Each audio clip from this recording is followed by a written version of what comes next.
कथामृतं तप्तजीवनं कविभिरीडितं कल्मषापहं श्रवणमङ्गलं श्रीमदाततं भुवि गृह्णन्ति ये भूरिदा जना।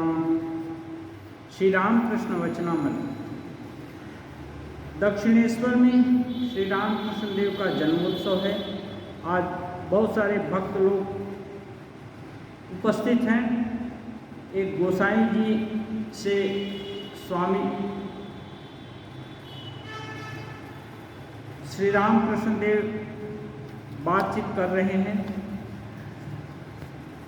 गोसाई जी से रामकृष्ण देव कह रहे हैं वैष्णव धर्म और सांप्रदायिकता के बारे में। गोसाई से यदि आंतरिकता हो तो सभी धर्मों से ईश्वर मिल सकते हैं। वैष्णवों को भी मिलेंगे, शाक्तों को भी, वेदांतियों और ब्राह्मणों को भी, मुसलमानों और ईसाइयों को भी। हृदय से चाहने पर सबको मिलेंगे। कोई झगड़ा कर बैठते हैं। वे कहते हैं कि हमारे कृष्ण को भजे बिना कुछ न बनेगा, या हमारी काली माता को भजे बिना कुछ न होगा, अथवा हमारे ईसाई धर्म को ग्रहण किए बिना कुछ न होगा। ऐसी बुद्धि का नाम हठ धर्म है, अर्थात मेरा ही धर्म ठीक है और बाकी सब का गलत। यह बुद्धि खराब है।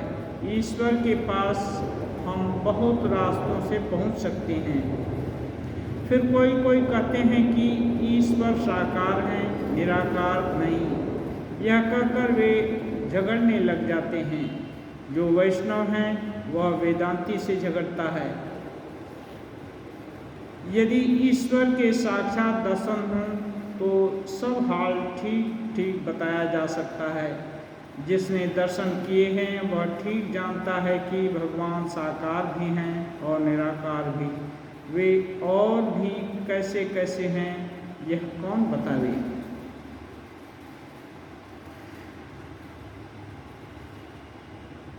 जो लोग ईश्वर का दर्शन करने लिए हैं वही उनको जान सकते हैं कि ईश्वर कैसे है। बाकी सब लोग कल्पना मात्र करके आपस में उलझते हैं। श्री रामकृष्ण देव एक उदाहरण दे रहे हैं। कुछ अंधे एक हाथी के पास आए। एक ने बता दिया इस चौपाए का नाम हाथी है। तब अंधों से पूछा गया हाथी कैसा है। वे हाथी की देह को छूने लगे। एक ने कहा हाथी खंबे के आकार का है। उसने केवल हाथी का पैर ही छुआ। दूसरे ने कहा हाथी सूप की तरह है। उसके हाथ हाथी के कान पर पड़े थे। इसी तरह किसी ने पेट पकड़कर कुछ कहा और किसी ने सूंड पकड़कर कुछ कहा। ऐसे ही ईश्वर के संबंध में जिसने जो देखा उसने वही सोचा, वही कहा कि ईश्वर बस ऐसे ही हैं और कुछ नहीं।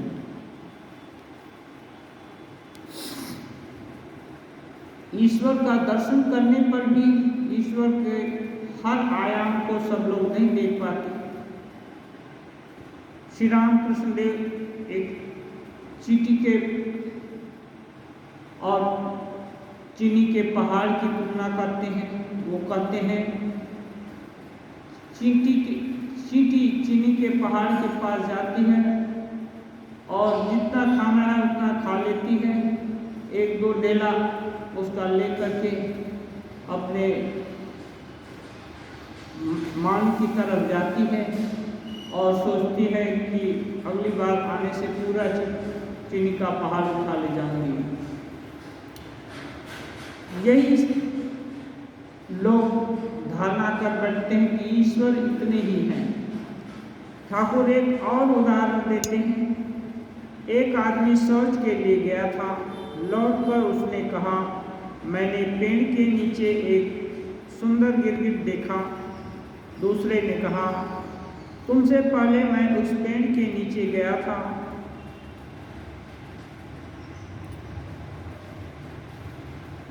परंतु वह पहले ने उसका रंग लाल बताया था, लाल गिरगिट देखा था। दूसरे ने कहा परंतु वह लाल क्यों होगा, वह हरा है, मैंने अपनी आंखों से देखा है। तीसरे ने कहा मैं तुम दोनों से पहले गया था, मैंने उसको देखा है, परंतु वह न लाल है न हरा है, वह तो नीला है।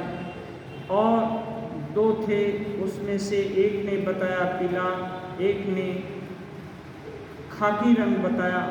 इस तरह अनेक रंग हो गए। अंत में सब में झगड़ा होने लगा।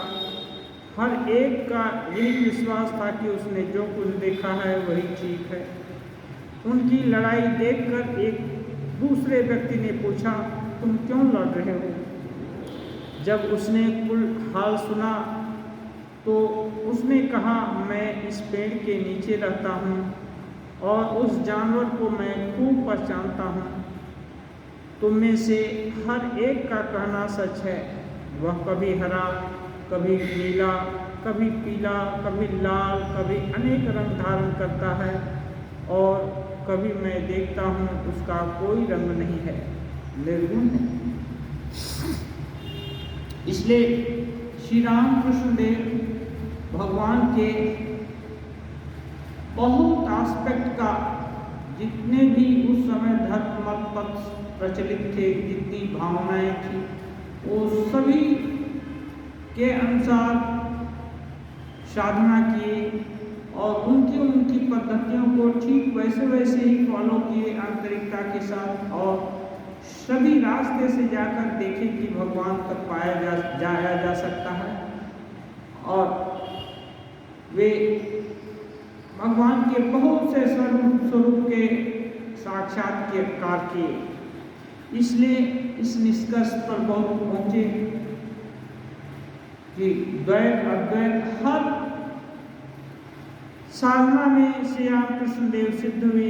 इसलिए वो बोलते हैं कि भगवान की इतनी नहीं की जा सकती कि इतने ही हैं। वो अनंत है, अनंत को शांत कैसे किया जा सकता है? मन वाणी से जो परे है, वो मन वाणी से कैसे बोला जा सकता है कि इतना ही है? साकार अथवा निराकार। श्री राम कृष्ण देव गोस्वामी जी से फिर कहते हैं ईश्वर को सिर्फ साकार कहने से क्या होगा?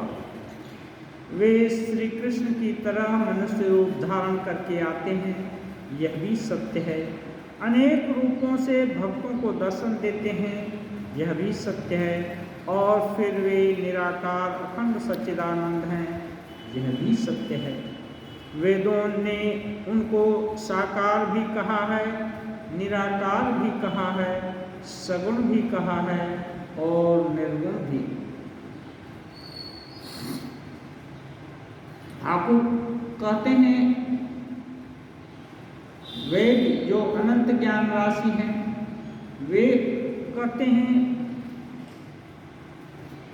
ईश्वर साकार भी है, निराकार भी है और उसके पार भी है, उनका वर्णन नहीं किया जा सकता। ठाकुर फिर कह रहे हैं किस तरह जानते हो? सच्चिदानंद मानो एक अनंत समुद्र है। ठंडक के कारण समुद्र का पानी बर्फ बनकर तैरता है। पानी पर बर्फ के कितने ही आकार के टुकड़े तैरते हैं, वैसे ही भक्ति के हिम लगने से सच्चिदानंद सागर में साकार मूर्ति के दर्शन होते हैं। वे भक्त के लिए साकार होते हैं। फिर जब ज्ञान का सूर्योदय होता है तब बर्फ गल जाती है, फिर वही पहले का पानी ज्यों का त्यों रह जाता है। ऊपर नीचे जल ही जल भरा हुआ है। इसीलिए श्रीमद् भागवत में सब स्तव करते हैं, हे देव तुम ही साकार हो, तुम ही निराकार हो, हमारे सामने तुम मनुष्य रूप में बन करके घूम रहे हो, परंतु वेदों ने तुम्हें वाक्य और मन से परे कहा है। परंतु यह कह सकते हो कि किसी किसी भक्त के लिए वे नित्य साकार हैं, क्योंकि कुछ ऐसा स्थान भी है जहाँ बर्फ गलती नहीं, स्फटिक का आकार धारण करती है। कहने का मतलब भगवान अनंत रूप हैं, वे सभी भक्तों के लिए, साधकों के लिए, जीवों के लिए उनकी रुचि के अनुसार अनंत रूप धारण कर सकते हैं। अनंत प्रकार से उनको देखा जा सकता है, उनसे वार्तालाप किया जा सकता है, उनको अनुभव किया जा सकता है, उनका साक्षात्कार किया जा सकता है। उनकी इति नहीं की जा सकती और वे मन वाणी से परे भी हैं। इसके बाद भी बोधे बोध जिसको कहते हैं श्री रामकृष्ण देव, केवल बोध मात्र रखते हैं, मन वाणी वहां तक पहुंच नहीं सकती। इसलिए वे क्या हैं, ये ठीक से इतना ही है, ये कहना भूल होती है। केदार कह रहे हैं, श्रीमद् भागवत में व्यासदेव ने 3 दोषों के लिए परमात्मा से क्षमा प्रार्थना की है। एक जगह कहा है, हे भगवान, तुम मन और वाणी से दूर हो, किंतु मैंने केवल तुम्हारी लीला, तुम्हारे साकार रूप का वर्णन किया है, अतएव अपराध क्षमा करो। श्री राम कृष्ण, हाँ, ईश्वर साकार भी हैं और निराकार भी, फिर साकार निराकार के परे भी उनकी इति नहीं की जा सकती। नित्य तथा कौमार वैराग्य, नित्य सिद्ध और कौमार वैराग्य। बहुत सारे भक्त लोग श्री राम कृष्ण देव के कमरे में हैं। राखाल के पिता भी बैठे हुए हैं। राखाल आजकल श्री राम कृष्ण के पास ही रहते हैं। राखाल की माता के गुजर जाने पर उनके पिता ने अपना दूसरा विवाह कर लिया है। राखाल यहीं रहते हैं, इसलिए उनके पिता कभी कभी आया करते हैं। राखाल के यहाँ रहने में इनकी ओर से कोई बाधा नहीं है। ये श्रीमान और विषयी मनुष्य हैं, सदा मुकदमों की पैरवी में रहते हैं। श्री राम कृष्ण के पास कितने ही वकील और डिप्टी मजिस्ट्रेट आदि आया करते हैं। राखाल के पिता इनसे वार्तालाप करने के लिए कभी कभी आ जाते हैं। उनसे मुकदमों की बहुत सी बातें सूझ जाती हैं। श्री राम कृष्ण रह रह कर राखाल के पिता को देख रहे हैं। श्री राम कृष्ण की इच्छा है राखाल उन्हीं के पास रह जाएं, यानी श्री राम कृष्ण के पास ही रह जाएं। श्री राम कृष्ण राखाल के पिता और भक्तों से, आजकल राखाल का स्वभाव कैसा हुआ है? उसके मुंह पर दृष्टि डालने से देखोगे उसके ओंठ रह रहकर हिल रहे हैं। अंतर में ईश्वर का नाम जपता है, इसलिए होंठ हिलते रहते हैं। ये सब लड़के नित्य सिद्ध की श्रेणी में हैं। ईश्वर का ज्ञान साथ लेकर पैदा हुए हैं। कुछ उम्र होते ही ये समझ जाते हैं कि संसार की छूत देह में लगी तो फिर निस्तार न होगा। वेदों में होमा पक्षी की कहानी है। यह चिड़िया आकाश में ही रहती है, जमीन पर कभी नहीं उतरती। आकाश में ही अंडे देती है। अंडे गिरते रहते हैं, पर वे इतनी ऊंचाई से गिरते हैं कि गिरते गिरते बीच में फूट जाते हैं, तब बच्चे निकल आते हैं। वे भी गिरते रहते हैं, उस समय भी वे इतने ऊंचे पर रहते हैं कि गिरते गिरते ही उनके पंख निकल आते हैं और आँखें भी खुल जाती हैं, तब वे समझ जाते हैं कि अरे अब हम मिट्टी में गिर जाएंगे, और गिरे तो चकनाचूर, गिरने से मर जाएंगे। ऐसा समझते ही मिट्टी देखते ही एकदम अपनी माता की ओर उड़ जाते हैं। माता के निकट पहुंचना ही उनका लक्ष्य हो जाता है। श्री राम कृष्ण कहते हैं कि संसार की अनित्यता को देखकर कुछ ऐसे सूक्ष्मदर्शी लड़के होते हैं जिनकी थोड़ी सी उम्र बढ़ने से ही उनको पता चल जाता है कि क्या सार है, क्या असार है, संसार में कौन सा तत्व है। इसलिए वे संसार से लोगों को भगवान की तरफ मन लगा देते हैं और संसार से डरते भी हैं। ये सब लड़के ठीक वैसे ही हैं, बचपन में ही संसार देखकर डर जाते हैं। इनकी एकमात्र चिंता यही है कि किस तरह माता के निकट जाएं, किस प्रकार ईश्वर के दर्शन हों। यदि यह कहो कि ये रहे विषयी मनुष्यों में पैदा हुए विषय के यहाँ, फिर इसमें ऐसी भक्ति, ऐसा ज्ञान कैसे हो गया, तो इसका भी अर्थ है। मैली जमीन पर यदि चना गिर जाए तो उसमें चना ही फलता है।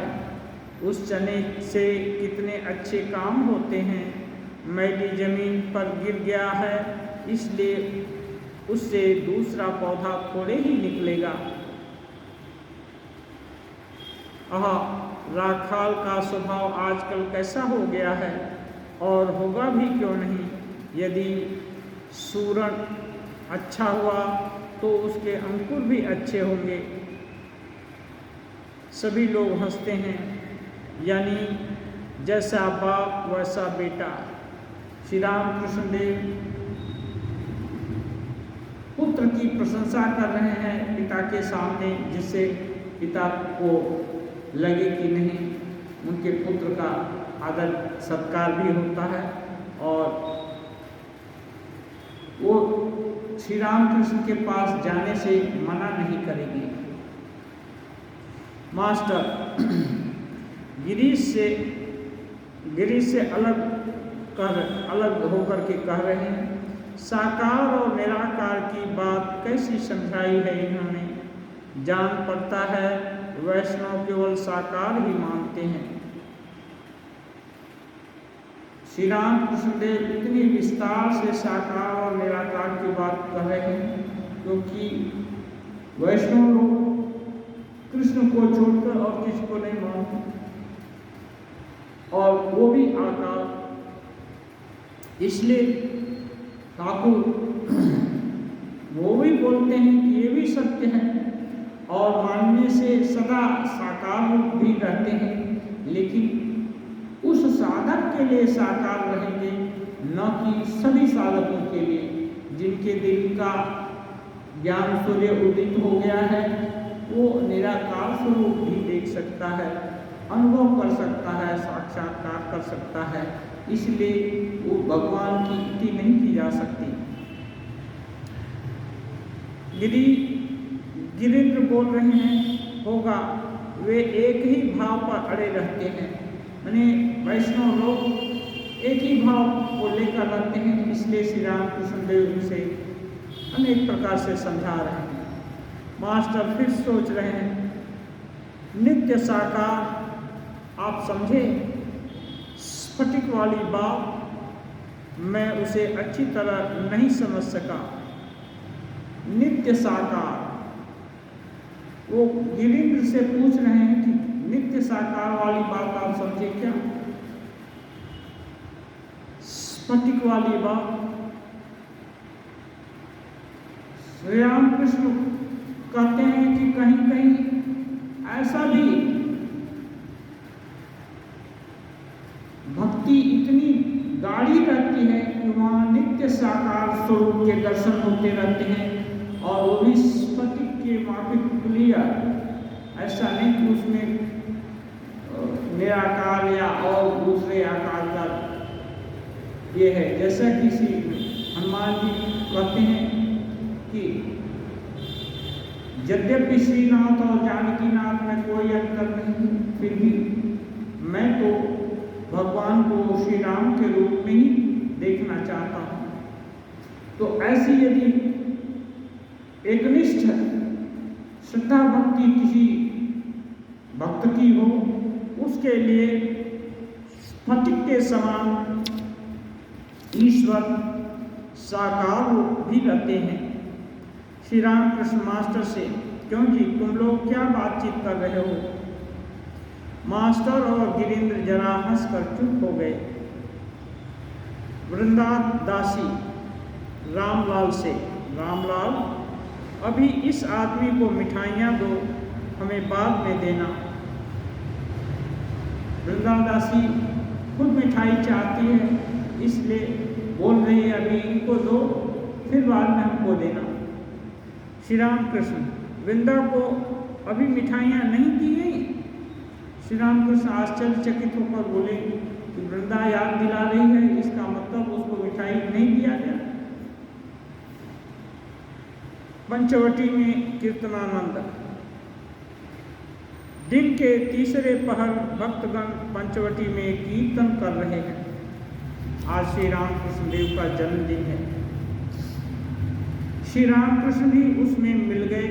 भक्तों के साथ मातृनाम संकीर्तन करते हुए आनंद में मग्न हो रहे हैं।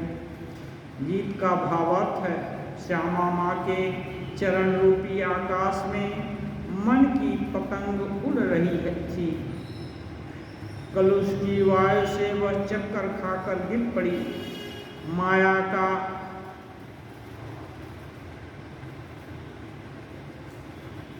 पल्ला भारी हुआ, मैं उसे फिर उठा नहीं सका। स्त्री पुत्रादि के तागे में उलझकर वह फट गई। उसका जान रूपी मस्तक ऊपर का हिस्सा अलग हो गया। उठाने से ही वह गिर पड़ती है।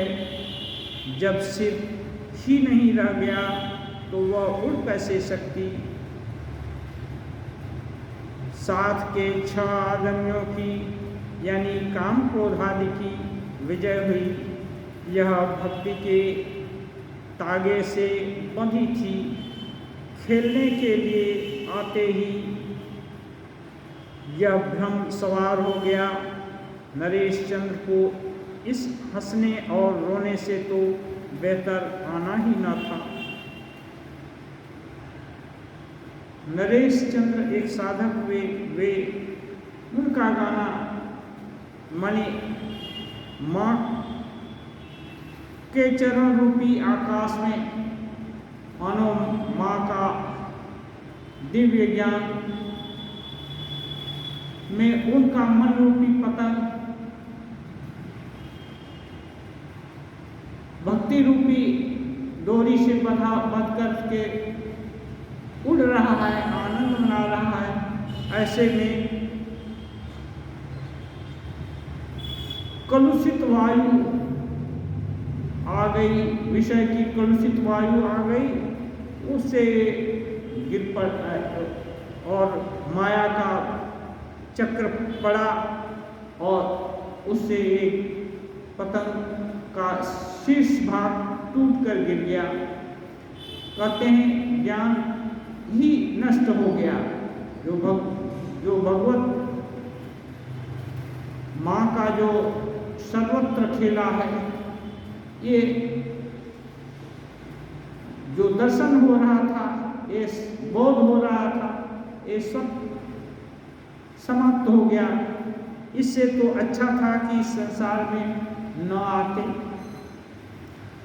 भक्तों का भाव अनेक प्रकार का होता है। कभी कभी आरोप करके कि इस संसार में जब ऐसे ही भवन है, ऐसे ही कलुषित वायु बहती है, ऐसे ही सिर कट करके गिर जाता है, ज्ञान नष्ट हो जाता है, तो फिर भला यहाँ आने से क्या लाभ। इसलिए ऐसा मन को समझा करके इस संसार में इस संसार फंदिश में पड़ने के लिए अपने मन को दूर हटाने का प्रयास करते हैं भक्त। फिर दूसरा गाना होने लगा। गीत के साथ ही मृदंग करताल बजने लगे। श्री राम कृष्ण भक्तों के साथ नाच रहे हैं। गीत का भावार्थ है, मेरा मन मधुर श्यामा पद नील कमल में मस्त हो गया। कामादि पुष्पों में जितने विषय मधु थे सब कुछ तुक्ष हो गए। चरण काले हैं, मधु काला है, काले से काला मिल गया। पंचतत्व यह तमाशा देखकर भाग गए। कमलाकांत के मन की आशा इतने दिनों में पूर्ण हुई। सुख दुख दोनों बराबर हुए, केवल आनंद का सागर उमड़ रहा है। कमलाकांत एक श्रेष्ठ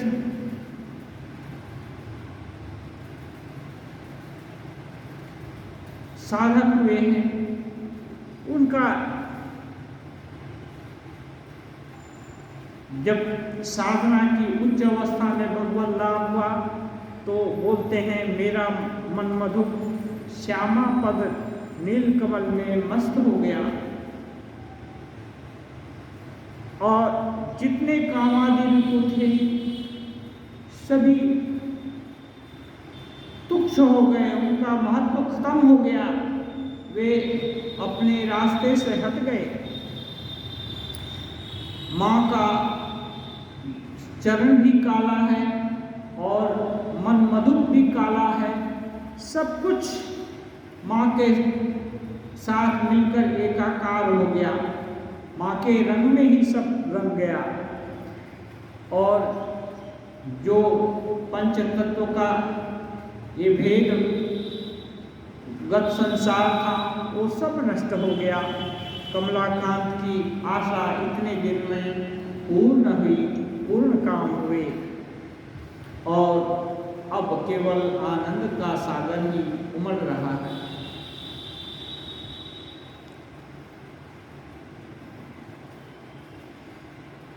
अब कीर्तन और हो रहा है। दूसरे गीत का भावार्थ है, श्यामा माँ के ने एक कल बनाई है। 3.5 हाथ की कल के भीतर कितने ही रंग दिखा रही है। यह वह स्वयं कल के भीतर रहकर कल की डोर पकड़कर उसे घुमाया करती है। कल कहती है, मैं खूब घूमती हूँ। वह यह नहीं जानती कि कौन उसे घुमा रहा है। जिसने कल को पहचान लिया उसे कल न होगा। किसी कल की भक्ति रूपी डोर में श्यामा माँ स्वयं बंधी हुई है।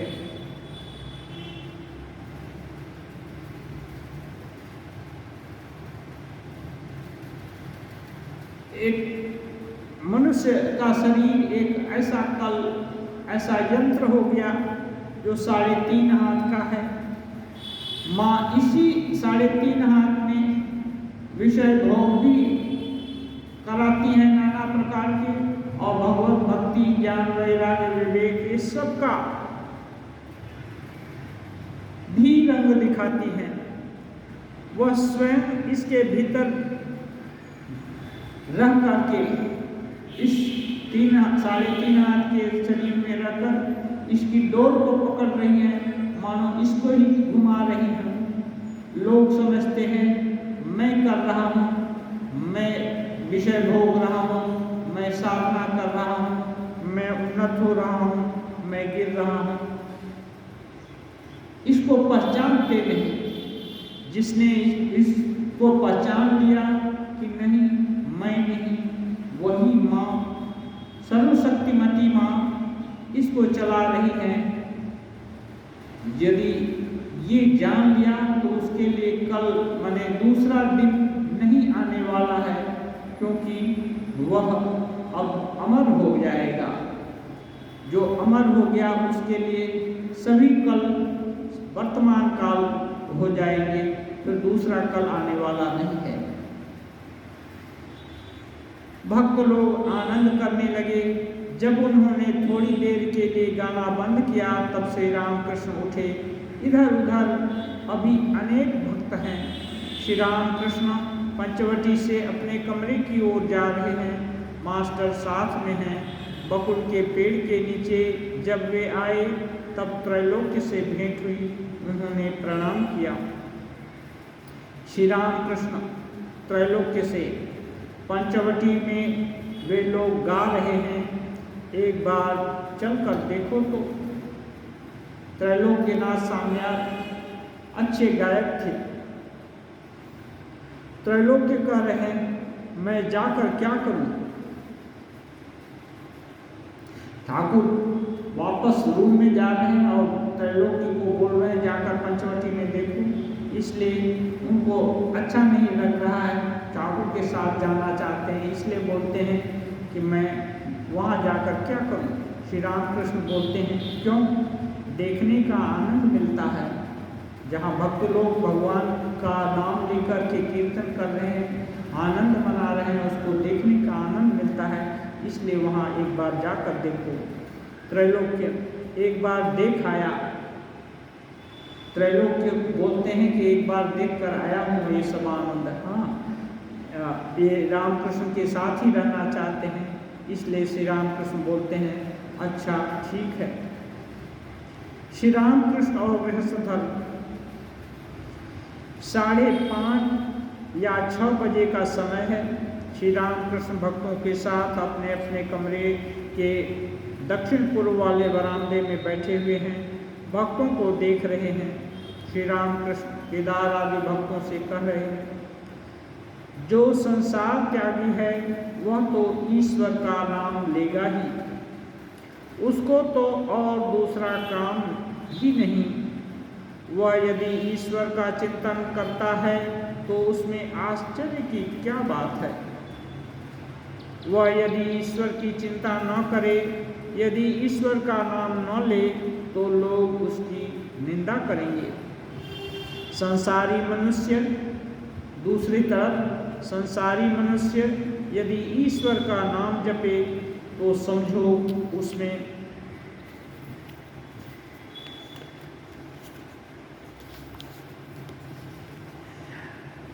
बड़ी मर्दानगी है।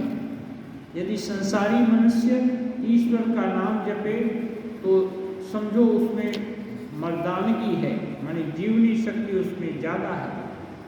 कैसे? देखो, राजा जनक बड़े ही मर्द थे। वे 2 तलवारें चलाते थे, एक ज्ञान और एक कर्म की। एक ओर पूर्ण ज्ञान था और दूसरी ओर वे संसार का कर्म कर रहे थे। अब साधारण उदाहरण देकर कहते हैं, बदचलन स्त्री घर के सब कामकाज बड़ी खूबी से करती है, परंतु वह सदा अपने यार की चिंता में मग्न रहती है। साधु संग की सदा आवश्यकता है। साधु ईश्वर से मिला देते हैं। श्री रामकृष्ण देव साधु संग एक बार श्री रामकृष्ण देव साधु के कौन है ये इसको भी बताए हैं। जो भगवान को ही अपना सर्वस्व समझता है, भगवान का ही चिंतन करता है, उनको ही सोचता है, उनके ही भरोसे रहता है, वही साधु है। केदार श्री रामकृष्ण की बात सुनकर कह रहे हैं, जी हाँ, महापुरुष जीवों के उद्धार के लिए आते हैं। जैसे रेलगाड़ी के इंजन के पीछे कितनी ही गाड़ियाँ बधी रहती हैं, परंतु वह उन्हें घसीट ले जाता है। अथवा जैसे नदी या तालाब कितने ही जीवों की प्यास बुझाते हैं। क्रमशः भक्तगण लौटने लगे। सभी ने श्री रामकृष्ण को भूमिष्ठ हो प्रणाम किया। भवनाथ को देखकर श्री रामकृष्ण बोले, तू आज न जा, तुझ जैसों को देखने से उद्दीपना होती है। भवनाथ अभी संसारी नहीं हुए हैं, उम्र 19-20 होगी, गोरा रंग, सुंदर देह, ईश्वर के नाम से आंखों में आंसू आ जाते हैं। श्री रामकृष्ण उन्हें साक्षात नारायण देखते हैं। ओम निरंजनं नित्यम् अनन्तरूपं भक्तानुकम्पाधृतविग्रहं वै ईशावतारं परमेशमेव्यं तं रामकृष्णं शीर्षा नमामि।